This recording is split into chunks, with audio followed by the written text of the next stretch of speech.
Welcome to the SDA Housing Podcast, brought to you by NDIS Property Australia. Before starting this episode, we need to provide a general disclaimer. Information contained in this podcast is general in nature only. It does not take into account the objectives, financial situation, or needs of any particular person. You need to consider your financial situation and needs before making any decisions based on the information in this podcast. And you should consider seeking independent and professional advice for your personal circumstances. All right, let's begin. Hello everybody, my name is Minh and I'm your host from NDIS Property Australia, and you're listening to the SDA Housing Podcast, a show that explains, highlights, guides and brings awareness about all things SDA in this ever-changing NDIS world. Today we have a special guest speaker. His name is Frank from Leipzig, from South Australia, Adelaide. Frank, hello. G'day, good afternoon from Adelaide. We have a beautiful day here, not too much rain, although the industry at the moment is hot, Minh, and thanks for having us on the show. Wonderful. Frank, who are you and what is your company all about? So Leipzig Australia started around 6 years ago. We saw a market or need in the market for small to medium land division and development, more diversification of development. So we look at how to maximize the utility of the site, but also bring together what the market needs in each specific area that we develop in. We are quite well known for land divisions in the northern part of Adelaide. And recently we've been doing some small developments on the inner city, which we're happy to discuss with you today. That particular property is in Woodville, an up and coming part of town, which is very close to amenities, rail, the CBD, and as well as health services. Wonderful. So what made you think about or get into the SDA sector within the NDIS, may I ask? Well, probably going back to diversification, feeling like we want to be inclusive on the development for everyone. And there has been a big NDIS drive in Australia. We're obviously taking that on board and making a small portion of our sites NDIS friendly. Bringing it in and learning a bit about it is something that we're excited about. And the results have been good so far. Hasn't been easy to understand how the whole concept works, but dealing with good operators such as yourself gives us the peace of mind and the assurance to give it a go and continue doing it.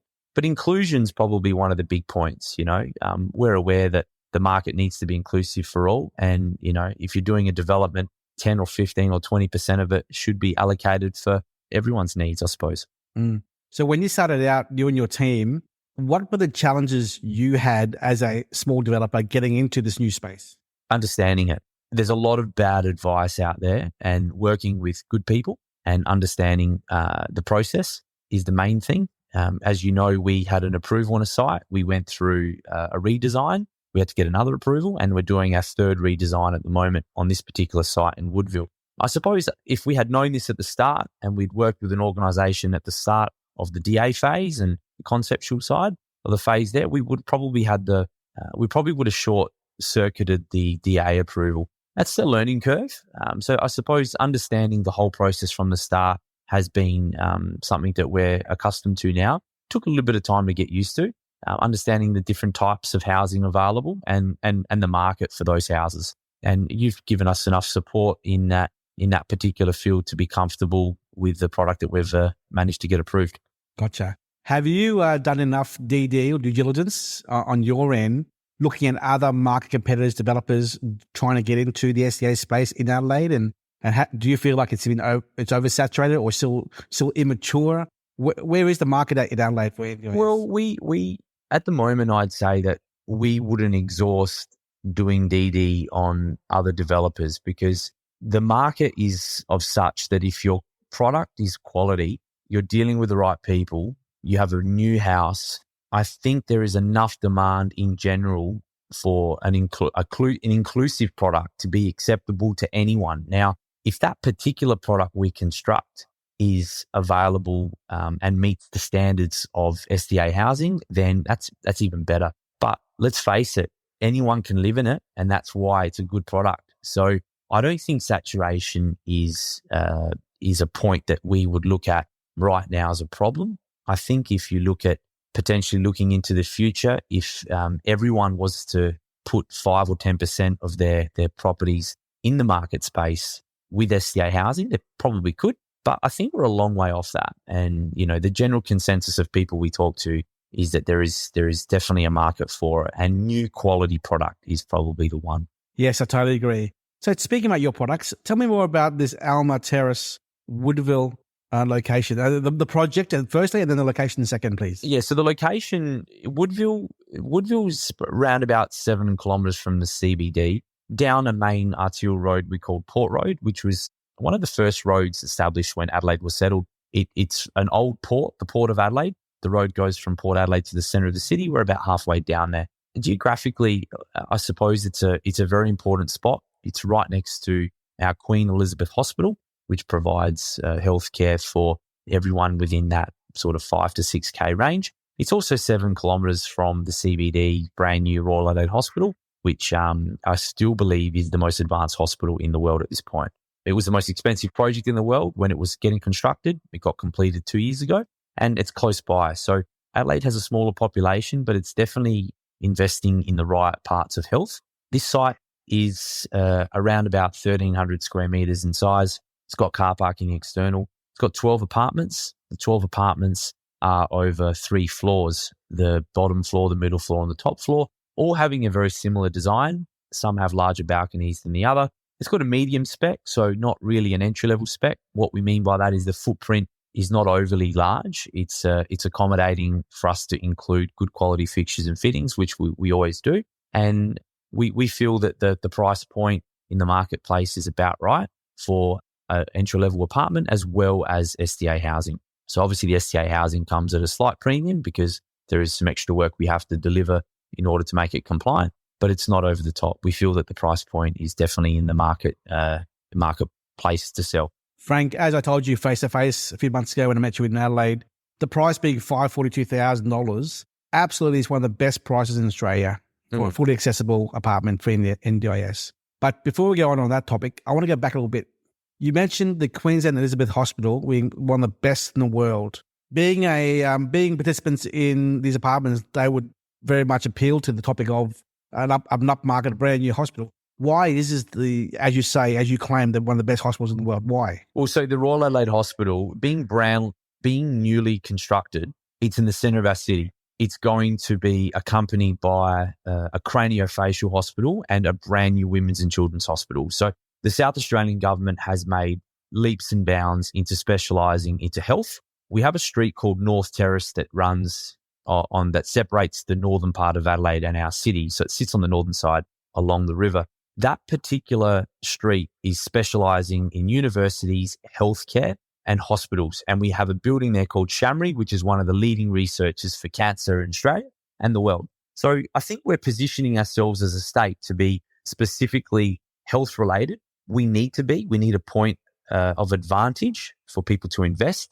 And as you know, South Australia's market generally is quite stable. So while some of the other states may fluctuate in price 10 or 15% per annum, ours may sit between 5 and 10%, but it's generally religiously sitting at a stable growth rate. So, going back to the hospitals, I think that the South Australian government's made a decision to invest huge amounts of money into health. And that may have been one of the reasons why we're able to attract the AUKUS deal. As you know, the Australian, the UK and the Americans have entered into a significant defence project. And that project is going to be some $400 billion over the next 25, 30 years. And South Australia is going to have a direct benefit of that. The employees of those companies that are obviously working in those areas need diverse facilities and they need to be inclusive. So we feel that this project is positioning between us and Port Adelaide, which is one of the main drivers of the AUKUS project, defence, as well as health being in the centre of the city and the Queen Elizabeth Hospital being close by. There is enough there to indicate that the property and the project is well positioned to meet the requirements of SDA housing, population growth, employment growth, and really just a good investment all around. Great information. Now, on the map I looked at in the past, the Westfield Shopping Centre was nearby, wasn't it? Yeah, so Westfield Shopping Centre, we've got 3 Westfields in Adelaide, one at West Lakes, one at Marion, and one at Tea Tree Plaza. Generally, all 3 are extremely accommodating when it comes to all the brands and outlets. The one at West Lakes is closest to the Woodville property. plenty of parking, access for public transport, inclusive services as well. So when you go to Westfield is a very well-known brand, and they're no slouch. So you'll find that, utilizing those shopping centers for just everyday needs meets the requirements of participants, as well as everyone that wants to go and enjoy a movie or go to a restaurant or just shop. Yes. I apologize. I didn't mention to our listeners here that of the 12 units, only 4 of them are fully accessible. Yeah, that's correct. We made a decision to, not because of demand, but more so it was a decision to keep our properties like a percentage of SDA, a percentage of affordable, and a percentage, I suppose, of premium. So this property is no exception. We have 4 apartments that are done at a medium spec. The 4 top ones are done at a high spec, and then we have the SDA housing at the bottom, which is done at SDA spec. So that's a decision we made internally, and we feel that that's probably where the percentage is right on the project, and it gives the SDA participant the ground level access, which we feel meets the requirement and also gives them the maximum ability for access and egress. Yes. So back to the West Lakes location. Mm-hmm. If a participant were to roll out the door and roll towards the public transport or to West Lakes, what's the time duration to go by bus or go directly if they were in a wheelchair? Yeah, so we have a train station very close by. Getting on the train is 45, 50 meters away from the building. So you're within close proximity. Bus stop is within about 150 meters. You'd be able to, and the taxi rank obviously would be on Port Road. You've got the best part of 7 minutes and you're in a shopping center, and that's with the bus stopping. If you want to go down to the beach, it's not much further. It's probably around 10 minutes. And, going to the center of the city, you're, non-stop on a bus or train, you're probably there within probably 5 or 6 minutes. So it is a very good central spot. Like, it's not quite CBD, not quite beach. It really is in between both. It really is a great project. I mean, look, there's only one small negative, and it's very small. It's not even worth me mentioning it, but I'll mention it anyway. Mm-hmm. The fact that there's no OOA on-site carer on the project, but that's fine, because not everyone in the disability community requires an on-site carer, because let's be honest, a lot of people who are fully accessible in the wheelchair, let me rephrase it, who are, quadriplegic, mm-hmm.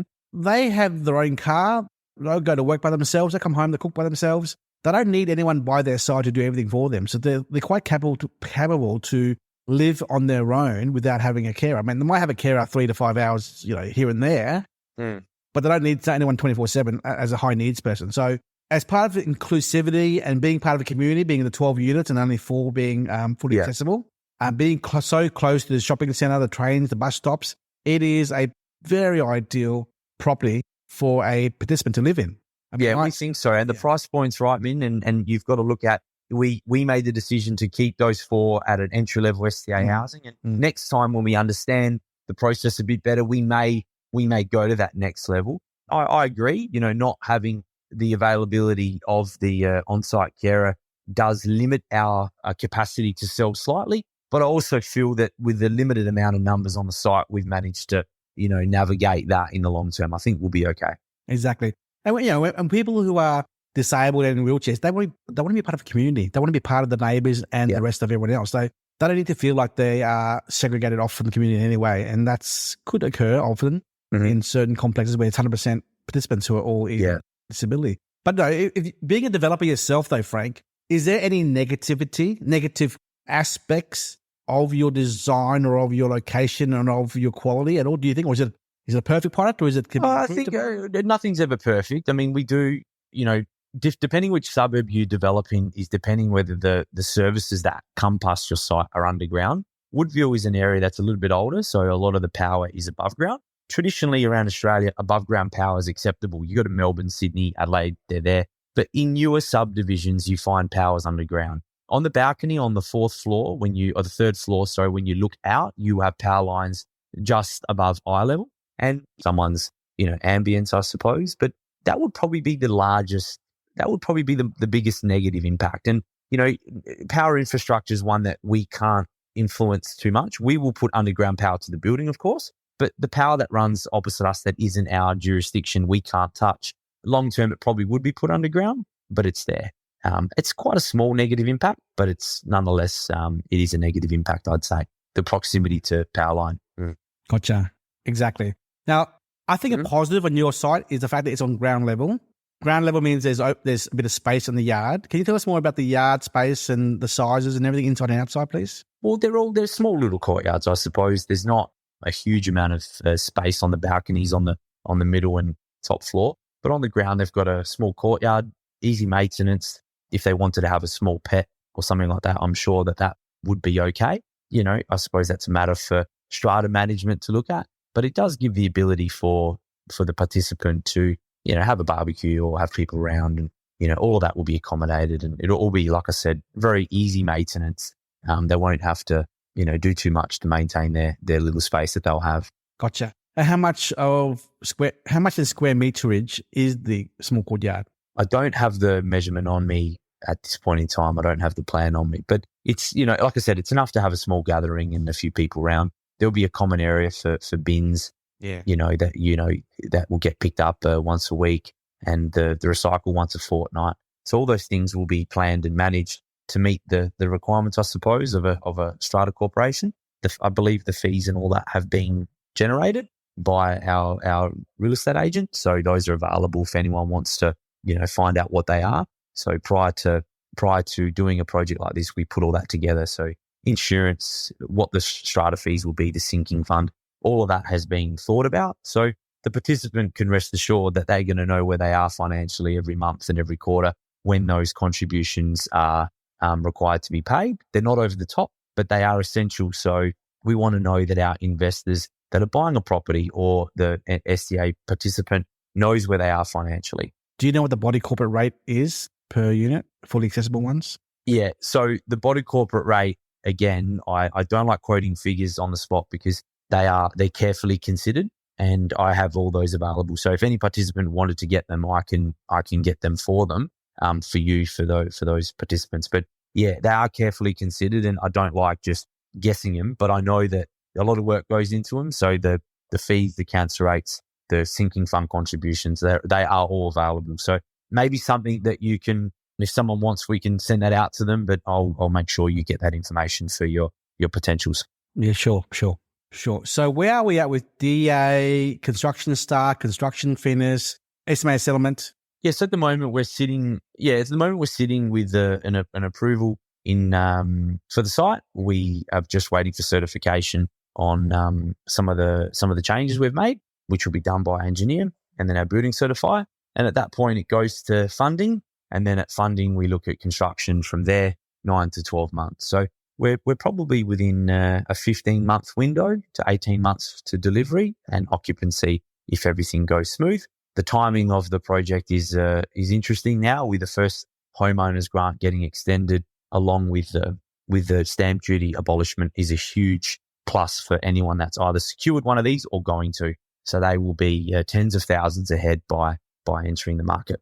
Hang on, you're talking about first? South Australian stamp duty has been abolished on a new residence that's been built specific for a first home buyer to enter the market. So if there is a first home buyer out there and he is a participant, if they do buy this place, the stamp duty, subject to the timing of it or meeting the South Australian government's requirements, will be abolished. Gotcha. So when do you think build start will happen? The build is generally after the funding requirements being met. So at the moment, I believe that we're past that point. So it's just a matter of an application going in. So if we could start around August, that would be fantastic. Gotcha, 2 months away. Then August plus 15 months or plus 18? August, usually around a year, from commencement. So we're talking August plus 12 months is August 24. Titles and Spring 24. Spring 24, someone could hopefully come move in and enjoy their new place. September, October 24 is when settlement will be. Yeah, gotcha. Frank, any final words of advice by you as a newbie developer going into NDIS to anyone who may be listening as they develop themselves, as to, advice that you would give to anyone else who's looking to do their own? Yeah, I think starting small and working out where you fit in the supply chain. Some of us want to supply, turnkey solutions for one or two participants. Others want to delegate designate 50% of their development to this particular product. I think any good risk mitigation strategy would indicate that you need to be probably a bit diverse and look at those percentage ratios carefully, and just consider that sometimes your lending requirement may restrict you from taking any more than a couple of these on. So just be diligent in looking into the lending requirements for projects, as well as looking at the market conditions and spreading that risk as you would in any case. More than 1 or 2 buyers per project, looking at one particular thing can be risky. However, you build the relationship up with someone on your 3rd and 4th project, and sometimes you can be comfortable with that risk. I understand. Frank, so if anyone wants to look at your website, look at your brand and what you guys represent and what you do or have done, where would they go to look at your website to see who you are? So two ways you could do that. You could go to www.leipzig.com.au and you'll see our website, or you could contact our agents on site, which are Leipzig Real Estate, and they'll send you the information you require for any inquiry that you have, including those strata fees we mentioned, what the participant rates are going to be per quarter, per month, as well as any other previous projects we've done. Not all the work we do is published on our website, because there are some projects that we do in private and they're not something that we put on the website. So we've got plenty more examples of things that we have done. So the best part is if anyone wants to contact yourself, and then, we can send the information to you and you can forward them on, or you can go to the website. Yeah. Frank, any upcoming pipeline developments in the next year or 2 years that you think? There are a few coming up. We've got something coming up in Kadina, which is Copper Coast, and that's going to be, I think we've got nine allotments there out of the 110 allotments, right next to a brand new medical clinic. They're going to be available. Frank, is this the one that you told me about that is probably 3 years away, where you're building a massive, well, not massive, but a bit of a community, which is very much medical focus for? Yeah, it is. Yeah. So this site is in the Copper Coast, the place called Kadina, and we will have 9 allotments there that we've designed with NDIS housing on there. Wow. 3 bedrooms. We can't wait to get into that with you for sure next year or so. But mate, thank you so much for your time. Really appreciate giving our listeners a bit of an exposure as to the inner mindset of what a developer goes through in terms of their experiences and their learned challenges and whatnot. And we really appreciate your time, mate. Really appreciate it. Thank you so much, and we look forward to working with you guys in the future. Thank you for the time. Guys. Bye. Bye-bye. Cheers. We hope you enjoyed this episode. Please make sure you are subscribed and following us so you can keep in the loop with all of our upcoming episodes. We would really appreciate it if you could leave us a 5-star rating, a written review, and to share this podcast with those that could benefit. Until next time, catch you on the next episode.